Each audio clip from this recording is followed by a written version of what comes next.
Hi guys, it's been a while, I know, but I've had a friend in visiting for a while and then family emergencies and I got sick last week, so that's why there was no video last week. This week we're starting off a little late, but basically to recap, I've been rereading the Copernicus Legacy series, which I did touch on past videos, and then I've reread the Aru Shah series, which is the Pandava Quintet, because it's 5 books. My friend picked out the next 2 books that I'm reading, so I have The Color Purple and I have Hamnet. Hamnet's been on my list for a while to read. Very excited. There was just a movie that came out about it. And then The Color Purple, my friend actually had to do for reading in university or school or whatever. So I don't know a whole lot about it. It was just highly recommended. So I picked it up and that's what we're doing. That's how we're starting off the vlog. So yeah, that's about it. See you at a check-in later. Hi guys, it's been a week. Sorry, this video is not going up the week that I intended. But anyways, we are doing good. So Monday, I finished The Color Purple in one night. I gave it a definitely like a 3.5, maybe even a 4. It was really good. It was recommended to me. And honestly, it was hard to get into the language at first, the prose at first. And like some spellings caught me and tripped me up. But this goes into not explicit graphic details, but it definitely doesn't shy away from it either, about sexual assault, abuse, all the things, and it is historically based, which is pretty good. So yeah, and it was also told like through letters mainly, like letters to other people, which I'm not a super big fan of, like epistolary novels, but it didn't quite feel like an epistolary novel. But yeah, anyways, it was pretty good. And then I started Hamnet yesterday. I want to fly through it, but I want to savor it. And I'm basically about just under halfway through. So we're talking about William Shakespeare is the main character in this book. However, he is never named. They never call him William, ever.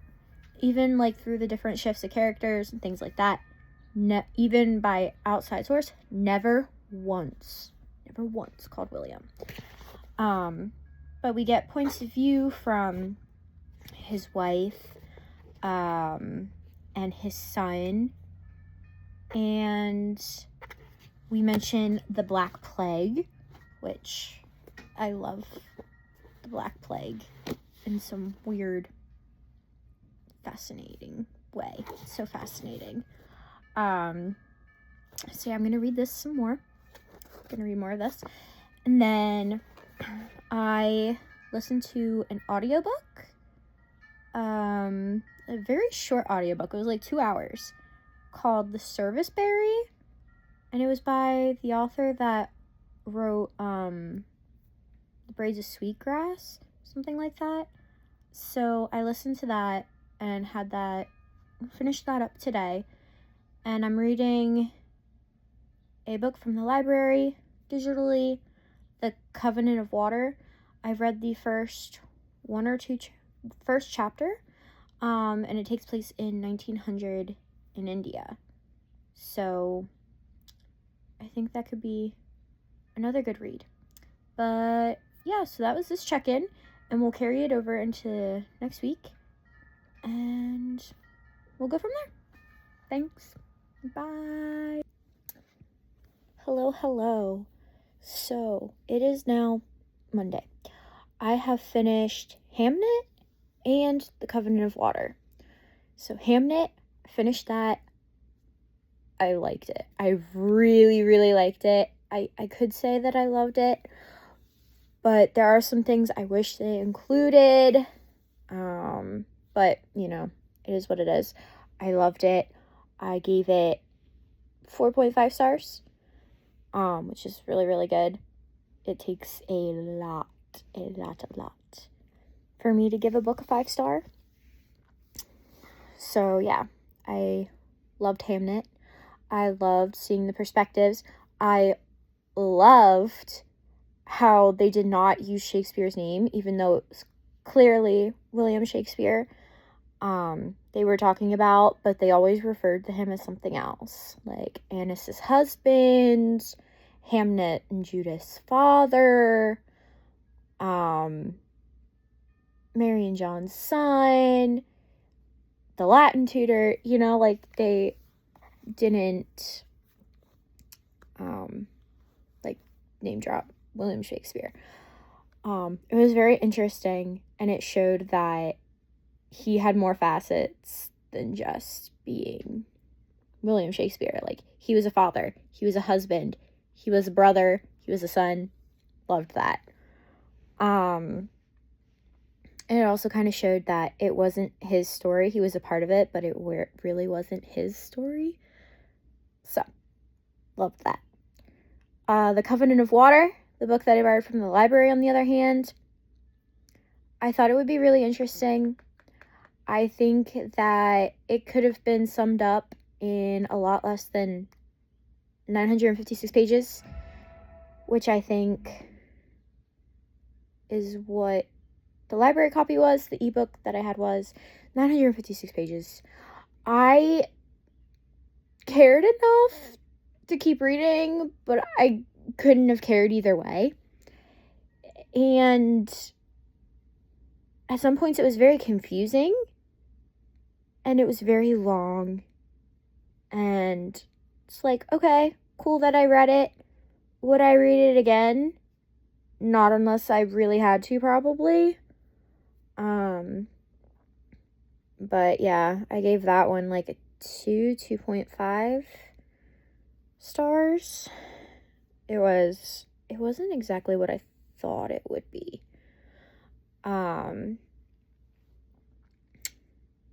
But yeah, so there's that. Next, I'm working on, my friend and I, we have a book club.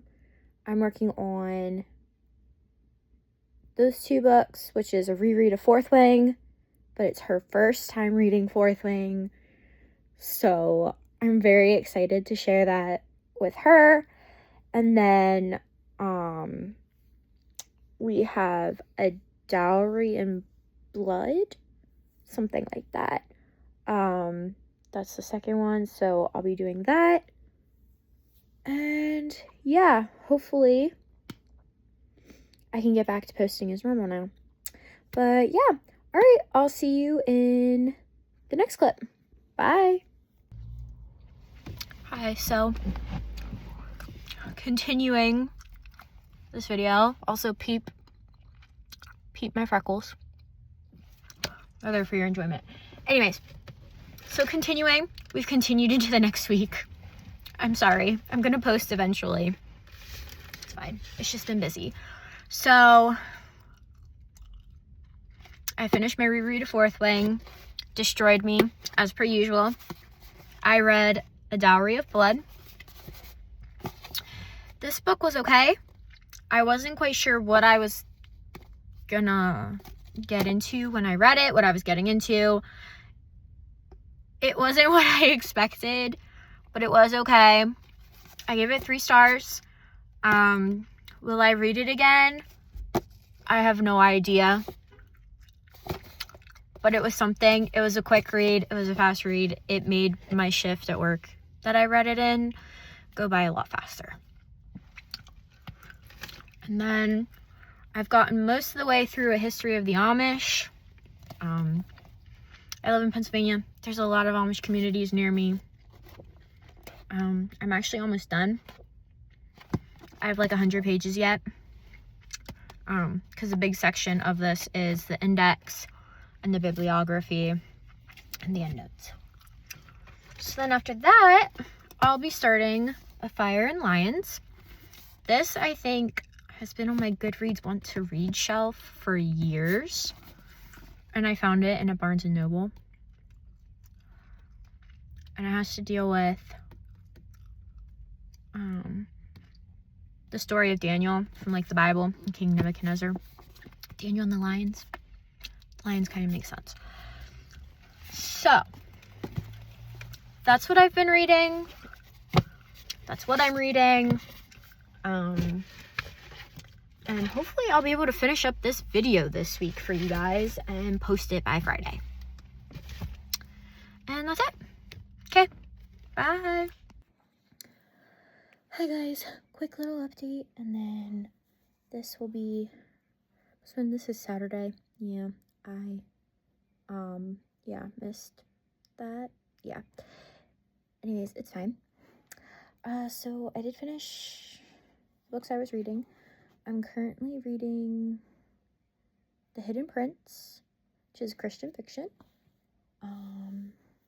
And after that, I'll be picking up I'm Not Your Perfect Mexican Daughter. But thank you so much for your patience, and hopefully I will be on a regular updating schedule soon. Bye guys.